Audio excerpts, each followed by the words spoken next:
Welcome to Sleep Stories in Rain, where Halloween isn't just a night, it's an invitation for true terror. Tonight, we unearth disturbing, real-life Halloween horror stories. Masked strangers, sinister pranks gone wrong, and chilling encounters that haunt long after the candy's gone.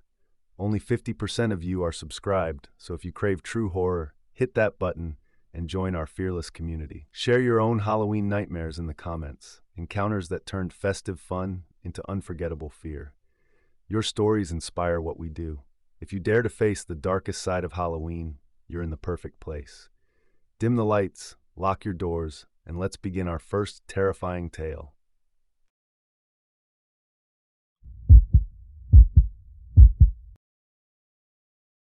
I still wake up in cold sweats, remembering the Halloween night that changed everything I thought I knew about reality.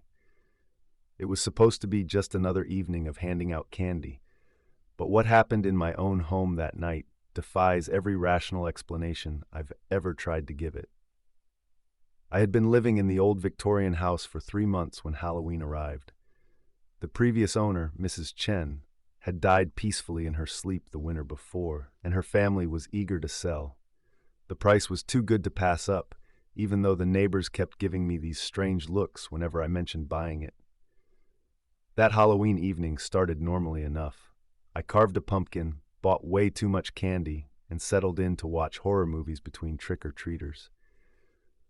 But as the night wore on, something felt wrong. The doorbell kept ringing, but when I'd answer it, no one was there. Just empty porch steps and the sound of wind rustling through dead leaves. Around 10 o'clock, the temperature inside the house dropped so suddenly I could see my breath.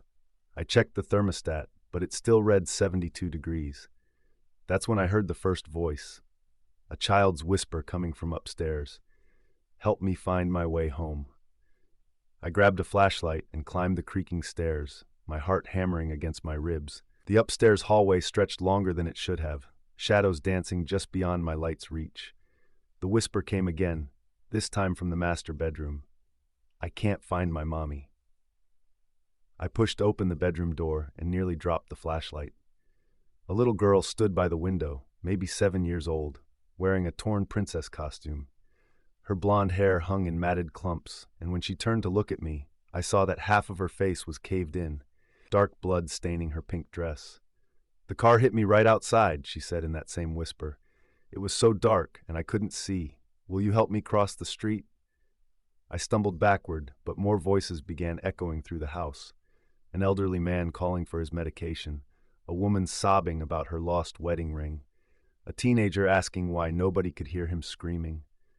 The walls themselves seemed to pulse with their desperate pleas. That's when I understood why Mrs. Chen's family had sold the house so cheaply, why the neighbors looked at me with such pity. Mrs. Chen hadn't just died in her sleep. She had opened some kind of doorway. Every Halloween night, the boundary between worlds grew thin in this house, and the lost souls came looking for help crossing over. I ran downstairs, but they followed me. The living room filled with translucent figures, accident victims, the elderly who died alone, children who never made it home. They reached out with phantom hands, their voices blending into a chorus of need and desperation. The little girl appeared directly in front of me, her destroyed face pleading, "Please, mister, I just want to go home. I've been waiting so long." In that moment, my terror transformed into something else, compassion. These weren't monsters trying to hurt me. They were lost souls who had been wandering, confused and alone, unable to find peace.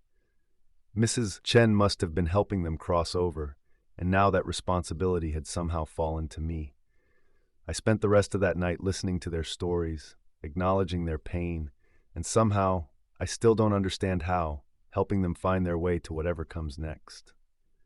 One by one, they faded away with expressions of gratitude and relief. The little girl was the last to go. As the first light of dawn crept through the windows, she smiled at me with her ruined face and whispered, "Thank you for seeing us. Thank you for caring." Then she was gone, leaving only the faint scent of bubblegum in the air.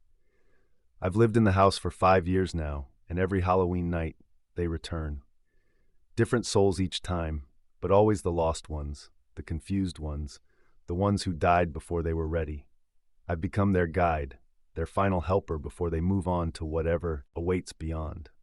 People in town think I'm crazy when I try to explain it. They assume it was just a nightmare, a product of an overactive imagination on Halloween night. But I know the truth. I know that some houses become crossroads between worlds, and some people become accidental guardians of the threshold. And I know that this Halloween, when the doorbell starts ringing and no one's there, I'll climb those stairs again. Because the dead deserve compassion too, and someone has to help them find their way home.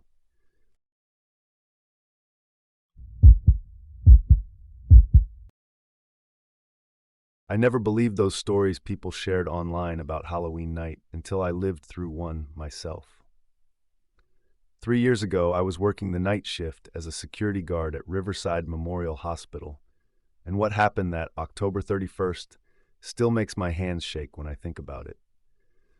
The hospital had been built in 1952 on the site of an old psychiatric facility that burned down in the 1940s, killing dozens of patients. Most of us who worked there had heard the usual ghost stories, but management kept those rumors quiet. Bad for business, they said. That Halloween night, I was doing my usual rounds when I noticed something odd in the patient logs. Room 237 showed an admission for a Jane Doe brought in earlier that evening, but when I checked the room, it was completely empty. I called the front desk, and Sarah, the night nurse, sounded confused. She pulled up the computer records and confirmed that room 237 was supposed to be occupied, but she had no memory of admitting anyone. The strange part was that the admission timestamp showed 11:47 p.m., but it was only 11:15 p.m. when I was looking at it. The system was logging an admission that hadn't happened yet. 20 minutes later, an ambulance arrived with an unconscious woman who appeared to be in her 30s.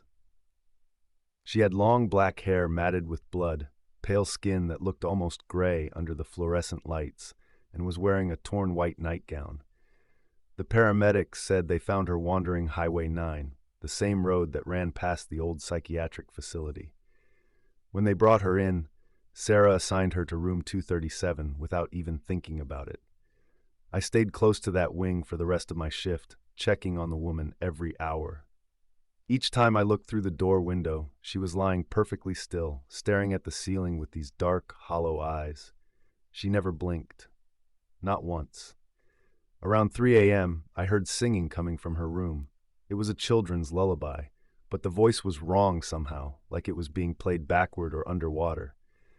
When I opened the door to check on her, the singing stopped immediately. The woman was sitting up in bed, looking directly at me with those empty eyes. Her lips hadn't moved, but I knew the sound had come from her. She opened her mouth as if to speak, and instead of words, dozens of small black moths poured out and scattered across the ceiling. I stumbled backward, my flashlight beam dancing wildly across the walls. I ran to get Sarah, but when we returned to room 237, the woman was gone. The bed was perfectly made, as if no one had ever been there. The computer showed no record of any admission that night. The moths were nowhere to be found, but there was a strange smell in the room, like flowers left too long in stagnant water. The next morning, I drove out to Highway 9, where the paramedics said they found her. There was a small roadside memorial I had never noticed before, with flowers and a photograph of a young woman. The picture showed the same person I had seen in room 237, but according to the dates carved in the stone marker, she had died in a car accident on that exact spot 30 years ago on Halloween night. I quit my job the following week, but every October 31st since then, I get a call on my phone at exactly 11:47 p.m. When I answer, all I hear is that same backwards lullaby and the sound of moths' wings beating against glass. The caller ID always shows the same number, the main line for Riverside Memorial Hospital, room 237.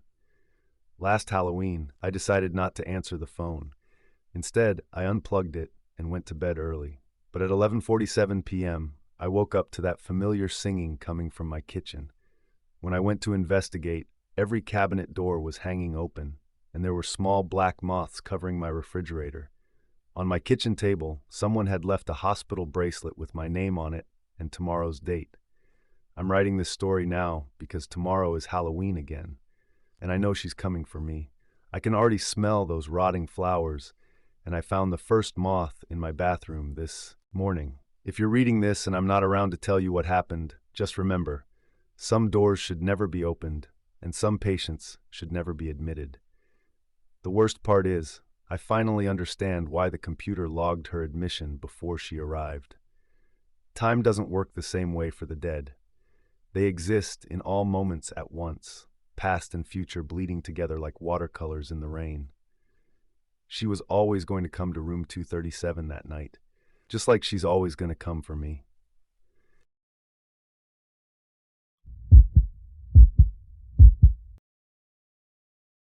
I still wake up some nights, drenched in sweat, remembering the Halloween that changed everything. It was 3 years ago when I found that old box of true Halloween horror stories in my grandmother's attic. But what I discovered inside wasn't just stories. It was evidence. Real evidence of things that should never have happened. I was cleaning out Grandma Ruth's house after her funeral, boxing up decades of accumulated memories. The attic was stuffy and dark, filled with the musty smell of old paper and forgotten dreams. That's when I found the shoebox hidden behind a broken rocking chair, wrapped in what looked like a child's Halloween costume from the 1940s. Inside were dozens of newspaper clippings, handwritten letters, and photographs that made my stomach turn. The first article I picked up was from October 31st, 1962. Local children disappeared during trick-or-treat. The black and white photo showed 5 kids in costumes, smiling at the camera just hours before they vanished. But it was the handwritten note stapled to the back that made my hands shake. They came back wrong. Different. We had to do something. It was signed in my grandmother's careful script. I should have stopped reading right there. Should have burned the whole box and walked away. Instead, I kept digging deeper into my family's dark Halloween secret. The letters were worse than the newspaper clippings. Written in various hands over different decades, they all told similar stories. Children who went missing on Halloween night, only to return days later with empty eyes and voices that didn't quite sound right. Parents who noticed their kids had stopped casting shadows. Families who discovered their children eating raw meat in the middle of the night, or speaking in languages that hadn't been used for centuries. One letter, dated 1978, described a little girl who returned after being missing for a week. "Susan looks the same," her mother wrote, "but she won't stop humming that awful tune. It makes the dogs howl and the lights flicker. Yesterday I caught her standing over her baby brother's crib at 3 a.m., just humming and staring. Her breath smelled like graveyard dirt." But the photographs were what really got to me. Polaroids and old film prints showing children who looked normal at first glance, until you noticed the details. Eyes that reflected light like an animal's. Smiles that showed too many teeth. Shadows that bent the wrong way or didn't exist at all. The worst part was finding my own mother's school photo among them. She was 8 years old in the picture, dressed as a witch for the school Halloween party. But someone had drawn a red circle around her face and written, "Returned," in capital letters across the bottom. On the back, in my grandmother's handwriting, "Margaret came home after 3 days. She's not my daughter anymore, but I have to pretend. God help me, I have to pretend." My hands were shaking so badly I could barely hold the photograph. Everything about my childhood suddenly made sense. Mom's weird habits, her aversion to mirrors, the way animals always seemed nervous around her. The fact that she never aged quite right, looking too young for her years even now. I was so absorbed in the photographs that I didn't notice the temperature in the attic dropping until I could see my breath. The single bare bulb overhead began to flicker, casting dancing shadows across the walls. That's when I heard it, a soft humming coming from somewhere behind me. I turned around slowly, my heart hammering against my ribs. There, sitting in the broken rocking chair I'd found the box behind, was a little girl in a tattered witch costume. She looked exactly like my mother had in that school photograph, down to the carefully drawn freckles and crooked front tooth. But her eyes were completely black, and when she smiled at me, I counted at least 30 teeth in her small mouth. "Hello, Tommy," she said in a voice like autumn leaves scraping across concrete. "Grandma Ruth told me you'd find the box eventually. She said you were always too curious, for your own good. The humming started again, that same awful tune my mother used to sing when she thought no one was listening. The little girl rocked back and forth in the broken chair, her black eyes never leaving my face. "You know the truth now," she continued, "about what happens to some children on Halloween night, about what your mother really is, about what runs in your family." She tilted her head to an impossible angle. "The question is, what are you going to do about it?" I wanted to run, to scream, to do anything but sit there frozen in terror. But then I noticed something that made my blood turn to ice water. The shadow the little girl cast on the wall behind her wasn't the shadow of a child. It was something with too many arms and a mouth full of needle-sharp teeth. "Don't worry," she whispered, her voice now coming from everywhere at once.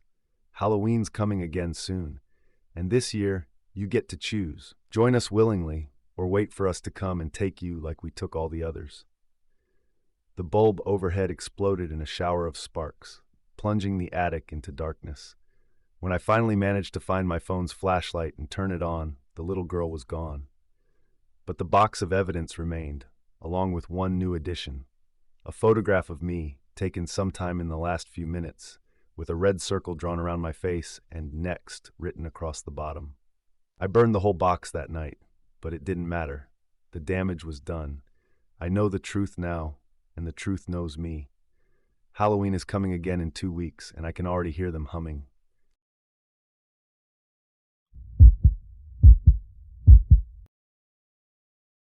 I never should have answered that Craigslist ad, but $50 to help someone move seemed like easy money for a broke college student. The address led me to a rundown duplex on Maple Street where I met Derek, a nervous guy around 30 with thinning black hair and darting brown eyes. He kept wiping his sweaty palms on his torn jeans as he explained the job. Just help him clear out his late grandmother's basement before the landlord came by tomorrow. What he didn't tell me was that his grandmother had been dead for 3 months, and nobody had been in that basement since. Derek handed me a flashlight and led me down creaky wooden stairs into the musty darkness below. The basement reeked of mildew and something else I couldn't identify, something sweet and rotten.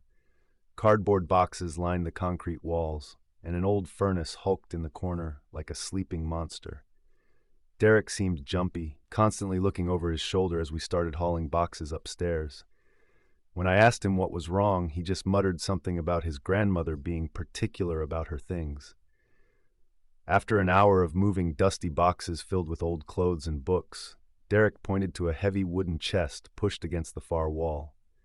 "That's the last thing," he said, but his voice cracked when he said it. The chest was ornate, carved with strange symbols I didn't recognize, and it had 3 separate padlocks securing the lid. Derek produced a ring of old brass keys with shaking hands. As he unlocked each padlock, the metallic clicks echoed through the basement like gunshots. The moment the last lock came free, the temperature in the room dropped at least 10 degrees. Inside the chest were dozens of mason jars filled with murky liquid, and floating in each jar was something that made my stomach lurch. Teeth. Human teeth of all sizes. Baby teeth, molars, some still bloody at the roots. But that wasn't the worst part.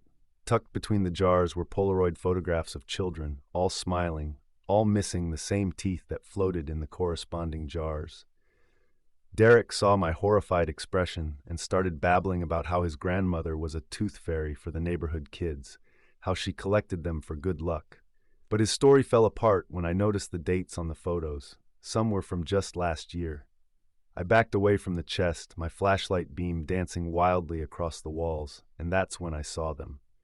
Scratches in the concrete, dozens of them, like fingernails clawing desperately at the walls. Some were small, child-sized. Derek was still talking, his voice getting higher and more frantic, explaining how the kids would visit his grandmother, and sometimes they'd play hide-and-seek in the basement. He said they loved it down here. But I wasn't listening anymore because I'd spotted something else in the shadows behind the furnace. A small pink sneaker, the kind a little girl might wear. I bolted for the stairs, but Derek grabbed my arm with surprising strength. His nervous demeanor vanished, replaced by something cold and calculating. "You can't leave," he said quietly. Not now that you've seen everything. That's when I realized the truth. Derek hadn't inherited this horror from his grandmother. He was continuing it. The Craigslist ad wasn't about moving boxes. It was about finding his next victim. Someone young, desperate for money, someone who wouldn't be missed right away. I yanked free and sprinted up the basement stairs with Derek right behind me, his footsteps pounding like a heartbeat. I made it to my car and peeled out of there, but not before I saw Derek standing in his doorway, calmly writing down my license plate number. I drove straight to the police station, but when they investigated the next day, the house was empty. No Derek, no chest, no evidence of anything I'd described. The landlord said no one named Derek had ever rented the place. But I know what I saw in that basement, and I know Derek is still out there somewhere, probably posting another innocent-looking ad on Craigslist. Sometimes I wonder if his grandmother really is dead, or if she's just better at hiding. Either way, I check my locks twice every night, and I never, ever answer ads for moving jobs anymore.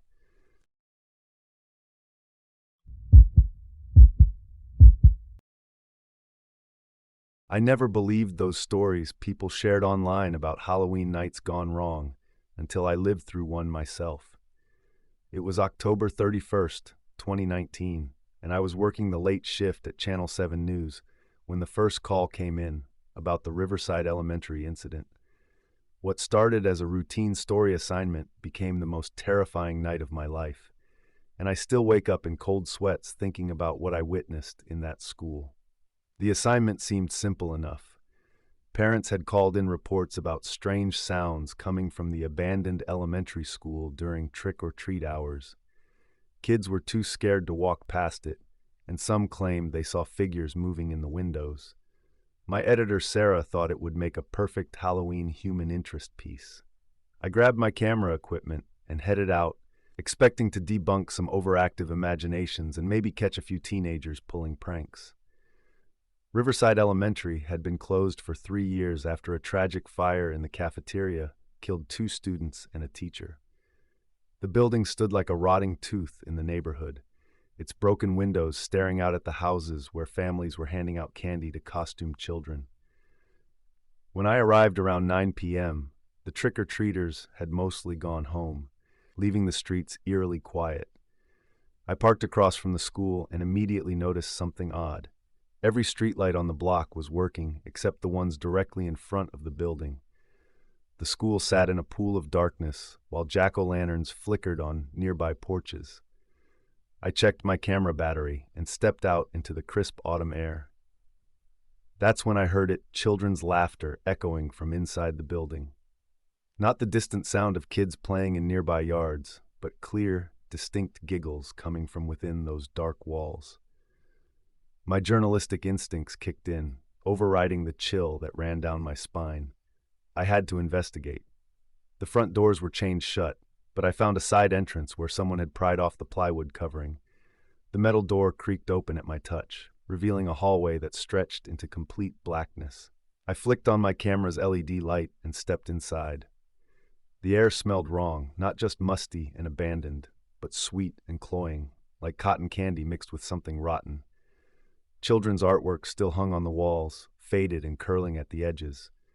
As I moved deeper into the building, my footsteps echoed loudly on the dirty linoleum, but underneath that sound, I could still hear the laughter. I followed the noise toward what I assumed was the cafeteria. The laughter grew louder with each step, joined by the sound of children talking and playing. It was impossible the building had been empty for years, but as I rounded the corner into the main hallway, I saw lights flickering under the cafeteria doors. My hands shook as I pushed open the double doors and raised my camera. What I saw through the viewfinder made my blood freeze. The cafeteria was exactly as it had been before, the fire tables full of children in Halloween costumes, orange and black streamers hanging from the ceiling, a Halloween party in full swing. But something was horribly wrong with the scene. The children were translucent, flickering like old film footage. Their costumes were charred and melted in places, and their faces, God, their faces were wrong. Burns covered their skin, and their eyes were black holes that seemed to stare directly at me through the camera lens. They were having their Halloween party, the same party that had been interrupted by the fire 3 years ago. One of them, a little girl in a singed princess dress, turned and pointed at me. Her mouth opened in a silent scream, and suddenly all the other children turned to look in my direction. The laughter stopped. The room fell into absolute silence. That's when I ran. I dropped my camera and sprinted for the exit, those hollow black eyes burning into my back. Behind me, I heard the sound of chairs scraping and small feet running across the floor. They were following me. I burst through the side door and into the night, gasping for air. When I looked back at the building, it was dark again, silent as a tomb. But I knew what I had seen. I knew those children were still in there, trapped in their eternal Halloween celebration, waiting for someone else to witness their party. I never filed that story. I told Sarah the lead was a dead end, just kids playing pranks in the neighborhood. But every Halloween since then, I drive past Riverside Elementary, and every year I see that same flickering light in the cafeteria windows. And sometimes, if I listen carefully, I can still hear them laughing.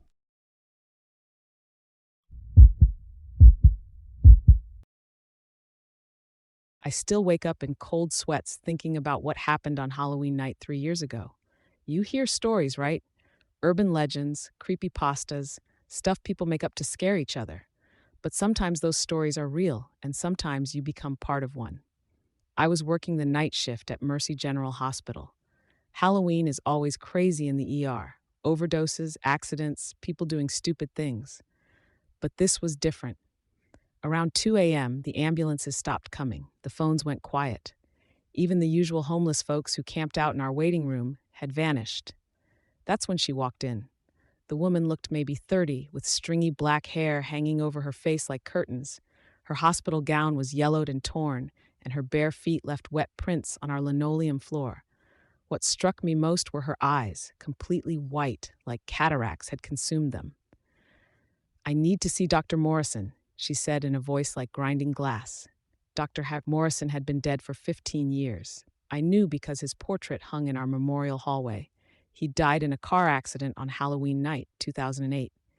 "Ma'am, there's no Dr. Morrison here," I told her, my hand inching toward the security button. She tilted her head at an impossible angle. "He's expecting me. Room 237. Room 237 had been sealed since Morrison's death. Hospital administration claimed it was for renovations, but everyone knew the truth. 3 patients had died in that room under mysterious circumstances, all on Halloween night, all exactly 1 year apart.